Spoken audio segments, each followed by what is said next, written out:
ഈ വീഡിയോ ഒന്ന് കണ്ടു നോക്കിട്ടോ.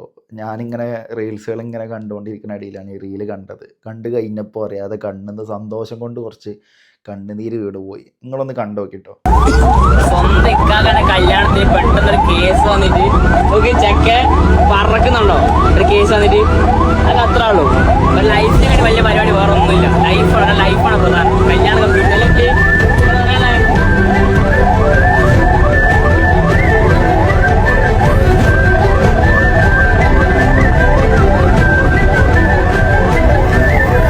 സ്വന്തം ജ്യേഷ്ഠൻ്റെ കല്യാണമുള്ള ദിവസം അത് വേണ്ടാന്ന് വെച്ചിട്ട് ഒരാളുടെ ജീവൻ രക്ഷിക്കാൻ പോകുന്ന മരണപ്പാച്ചിലാണ് അത്. മാഷാ അല്ലാഹു ദീർഘായുസ്സും ആഫിയത്തും കൊടുക്കട്ടെ. നമുക്കൊന്നും ചെയ്യാൻ പറ്റാത്ത കാര്യമാണ് ആ സുഹൃത്ത് ചെയ്തുകൊണ്ടിരിക്കുന്നത്. ഞാൻ ആ വീഡിയോ കണ്ടപ്പോൾ സന്തോഷം കൊണ്ട് ആ സുഹൃത്തിൻ്റെ അക്കൗണ്ടിലൊന്ന് കയറി നോക്കി.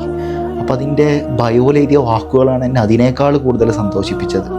ഭൂമിയിലുള്ളവരോട് നിങ്ങൾ കരുണ കാണിക്കുക, എങ്കിൽ ആകാശ ലോകത്തുള്ളവർ നിങ്ങളോട് കരുണ കാണിക്കും. എന്താണോ ആ ബയോയിൽ എഴുതി വെച്ചത് അതന്നെയാണ് ആ സുഹൃത്ത് ചെയ്തുകൊണ്ടിരിക്കുന്നത്. മാഷാ അല്ലാഹ്, നമുക്കൊന്നും ചെയ്യാൻ പറ്റാത്ത കാര്യങ്ങളാണ്. ആ സുഹൃത്തിന് അല്ലാഹു ദീർഘായുസ്സും ആഫിയത്തും കൊടുക്കട്ടെ. അതുപോലെ ഇനിയും ഒരുപാട് ജീവനുകൾ രക്ഷിക്കാനുള്ള കരങ്ങളാണ് ആ വട്ടം പിടിക്കുന്നത്. അല്ലാഹു ആഫിയത്ത് കൊടുക്കട്ടെ. ഇൻഷാ അല്ലാഹ്. അസ്സലാമു അലൈക്കും.